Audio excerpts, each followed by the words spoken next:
एक सरल उदाहरण।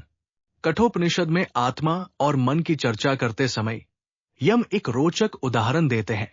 वे मनुष्य के जीवन को समझाने के लिए रथ की उपमा का उपयोग करते हैं। ये उदाहरण बहुत सरल है, लेकिन इसके माध्यम से एक गहरी बात समझाने की कोशिश की गई है। रथ के माध्यम से जीवन की संरचना। उपनिषद के अनुसार मनुष्य के अस्तित्व को एक रथ की तरह समझा जा सकता है। शरीर को रथ कहा गया है, आत्मा को रथ का स्वामी, बुद्धि को सारथी, मन को लगाम, इंद्रियों को घोड़े। ये तुलना ये दिखाने के लिए की गई है कि मनुष्य के भीतर कई स्तर एक साथ कार्य करते हैं।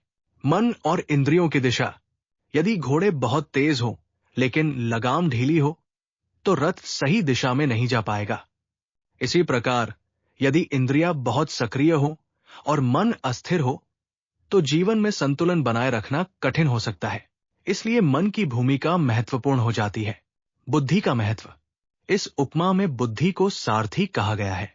सारथी का काम होता है दिशा को समझना और रथ को नियंत्रित करना। यदि सारथी सजग हो तो रथ सुरक्षित यात्रा कर सकता है। उसी प्रकार यदि मनुष्य की बुद्धि स्पष्ट और जागरूक हो तो वो जीवन के निर्णय अधिक संतुलित ढंग से ले सकता है। आत्मा का संकेत। रथ की इस पूरी व्यवस्था में आत्मा को स्वामी कहा गया है। ये वो तत्व है जिसके लिए पूरी यात्रा हो रही है। कठोपनिषद में आत्मा को जन्म और मृत्यु से परे बताया गया है।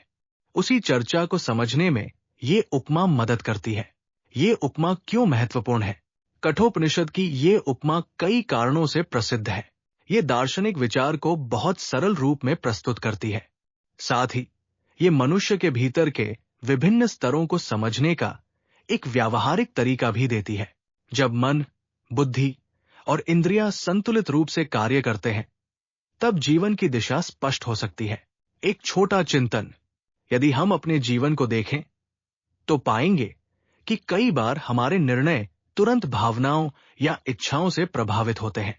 कठोपनिषद शायद ये याद दिलाना चाहता है कि मन और इंद्रियों के साथ साथ बुद्धि की भूमिका भी महत्वपूर्ण है, और जब ये संतुलन बनता है तब जीवन की यात्रा अधिक स्पष्ट हो सकती है।